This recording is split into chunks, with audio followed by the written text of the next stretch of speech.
तो दोस्तों, स्वागत है आपका अपने यूट्यूब चैनल हैप्पी सक्सेस में। और मैं फिर हाजिर हूँ आपके सामने एक बार फिर नई वीडियो में नए टॉपिक के साथ। और टॉपिक हमारा है भाई, आज पिछली वीडियो में जो कमेंट आए थे एलआईयू वेरिफिकेशन के बारे में, उसी से रिलेटेड एक वीडियो दोबारा। और बच्चों के भाई कमेंट अलग अलग हैं, ठीक है। तो कोशिश करूंगा कि सबके कमेंट के जवाब इसमें दे पाऊँ।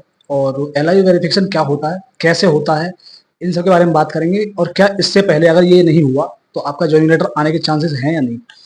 तो वीडियो पूरी देखना, वीडियो स्किप मत करना, और अच्छी लगे वीडियो को लाइक और शेयर जरूर कर देना अपने फ्रेंड सर्कल में, ठीक है। तो बात करते हैं। तो जो बच्चा भाई यूपीपी में फाइनल हुआ जिसका, ठीक है, फाइनल का मतलब होता है मेडिकल वगैरह सब कुछ हो चुका है।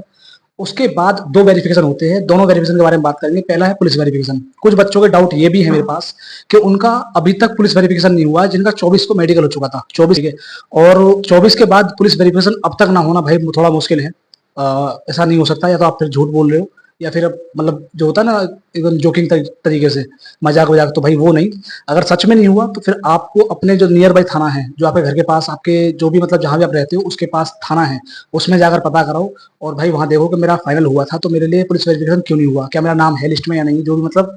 वैसे सबके पास कॉल आ रही है थाने से कि भाई थाने को जो मतलब इंचार्ज जो होगा, वहाँ जो चौकी इंचार्ज होगा, मतलब जो भी दरोगा वरोगा जी होते हैं, वो आपकी मतलब लिस्ट को एकदम भाई कॉल, मतलब हर बंदे को कॉल करते हैं जिस बच्चे का नाम होगा उसमें।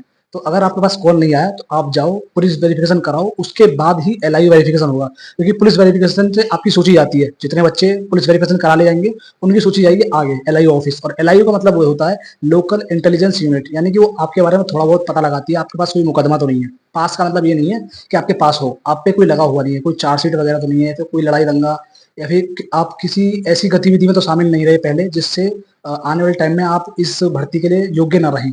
मतलब कुछ होता है ना, थोड़ा समझ रहे हैं, मतलब जिससे होता है कि भाई आपने कुछ ऐसे काम किए हों जिसकी वजह से मतलब ऐसी गतिविधि जो मतलब खिलाफ हो सरकार के, या फिर उसके काम के खिलाफ हो, तो इनमें कभी शामिल ना हो। इन चीजों को चेक करती है एलआईयू, ठीक है। अब बात करते हैं एलआईयू की मेन बात। तो एलआईयू भाई देखो जब होगी, जब आपका पुलिस वेरिफिकेशन हो जाएगा। पुलिस वेरिफिकेशन से मैक्सिमम 8 से 12 दिन आपको लगेंगे एलआईयू कराने में।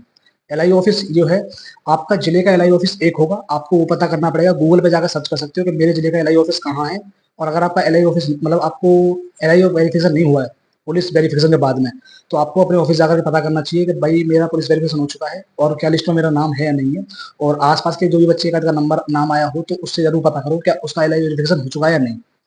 तो ये रहा एलआईयू वेरिफिकेशन के बारे में। अब आप जाकर पता करोगे तो आपको क्या क्या लेके जाना है, या फिर आपके पास कॉल आ चुकी है तो क्या लेके जाना है। आधार कार्ड, 2 फोटो, इसके अलावा कुछ नहीं। फोटो एक ही यूज होगा जो पेस्ट करना है वहाँ, लेकिन बाई चांस अगर वो मिस हो जाता है तो आपको दूसरा हेल्प कर पाए, इसलिए 2 फोटो, ठीक है।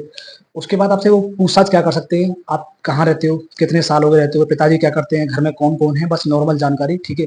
और ये बच्चों को कुछ बहने का जिन्होंने 2 एड्रेस दिए हैं उनके एलआईयू एलआईयू भाई सबके लिए हो रहा है, एलआईयू वेरिफिकेशन सबके लिए है। इस बात को ध्यान रखो, ये नहीं है कि जिसने 2 दिए। मेरा भाई जन्म से ही एक ही एड्रेस है, मैं दूसरे एड्रेस को मुझे पता ही नहीं, गांव भले ही मेरा अलग है लेकिन वो मैंने दिया ही नहीं, ना मेरा कुछ पता उस बारे में, ठीक है। और बच्चों के अलग अलग कमेंट, भाई मैंने ईमेल नहीं दी, मैं ईमेल भूल गया, क्या होगा, ठीक है। या ईमेल के लेटर जो छोटे बड़े हो गए उससे क्या होगा, कोई प्रॉब्लम नहीं है। आपने ईमेल बस बकायदा सही लिखी हो, कोई दिक्कत नहीं होगी। नहीं दी तो आपके पास फोन नंबर होगा, फोन नंबर आपने दिया होगा वहाँ। और फोन नंबर आपको आपके जो आपने कागज दिए ना, पीछे से जो कागज रखते हुए आ रहे हैं, उसमें अगर फोन नंबर लिखा हुआ है तो आपके पास फोन नंबर पे सब कुछ आएगा, चिंता मत करो, ठीक है। कॉल आती है, थोड़ा लेट आएगी वो अलग बात है। और जीमेल वाले बच्चों को मैं ये बोलूंगा भाई, अगर जीमेल नहीं है आपके पास तो हो सकता है थोड़ा बहुत आपको अपडेट जो ज्वाइनिंग लेटर की है फिर वो सीधे ही मिले, यानी कि थाने से कॉल आए, क्योंकि पहले जो अपडेट मिलेगी वो जीमेल पे मिलेगी। और ये एलआईयू ऑफिस से वो पता लगा है, तो वही बता रहा हूँ मैं, कुछ अपनी तरफ से नहीं। तो जहां तक है सारे डाउट्स क्लियर हो गए हैं। और एलआईयू वेरिफिकेशन के बाद एक बात और, एलआईयू वेरिफिकेशन के बाद ही सूची जाएगी आपके पास, आपकी कप्तान साहब के पास, जो भी आपके जिले का कप्तान होंगे, जहां भी बैठते होंगे, जहां भी कमिश्नरेट होगा, वहां से आपकी सूची बनेगी। उसके बाद ही उतने बच्चों का ज्वाइनिंग लेटर बनेगा। ऐसा नहीं है किसी मतलब किसी का रह जाएगा, भाई भर्ती सबने मतलब सबका नंबर आया। बस ये है कि उसका एलआईयू वेरिफिकेशन होना जरूरी है, ठीक है। इस बात को समझ जाना, क्योंकि फिर एट ए टाइम आपको भागना पड़ेगा अगर कॉल वॉल बाद में आती है तो, क्योंकि वहां से पता लगता है कि मान लीजिए मेरे क्षेत्र में 450 512 जो भी है, अगर उनका पूरे का नहीं हुआ तो सबकी सूची क्लियर होने के बाद तक ही उनके ज्वाइनिंग लेटर मिलेंगे। तो हो सकता है 2-4 दिन लेट मिले ज्वाइनिंग लेटर, 5-7 दिन लेट मिले। तो इस बात को थोड़ा ध्यान रखना, एलआईयू वेरिफिकेशन जरूरी है, जरूरी है, ठीक है। और शायद मेरे हिसाब से मेरे टाइम पे जब मैं गया था तो भाई लड़कियां नहीं देखी थी, लेकिन दोनों के लिए, लड़की लड़के दोनों के लिए जरूरी है। और शायद एक फीमेल ने कमेंट भी करा था कि हमारी तरफ ऑनलाइन हो रहे हैं। तो किसी की तरफ ऑनलाइन, किसी की तरफ किस तरीके से, कोई घर से डॉक्यूमेंट लेके जा रहा है और किसी ने ऑफिस में बुला रखा है। तो अलग अलग जिले में अलग अलग तरीके से बात है, तो इस बात को थोड़ा समझ के चले, ठीक है। और सारे डाउट्स मैंने आपके ले लिए हैं। कोई और डाउट्स रह जाता तो कमेंट सेक्शन में जरूर बताना। बाकी मिलते हैं नेक्स्ट वीडियो में नेक्स्ट टॉपिक के साथ। जय हिंद दोस्तों। और अपने जो भी टारगेट्स हैं आप टारगेट पे ध्यान दीजिए। आपके जो भी लीड्स दे रखे हैं आपने, आप उन पे लीड्स पे ध्यान दीजिए। फालतू के चक्करों में मत पड़िए। एलआईओ वेरिफिकेशन के बाद आपका जॉइनिंग लेटर तैयार होना है, तो किसी ऐसे उल्टे सीधे झगड़े में मत पड़ना।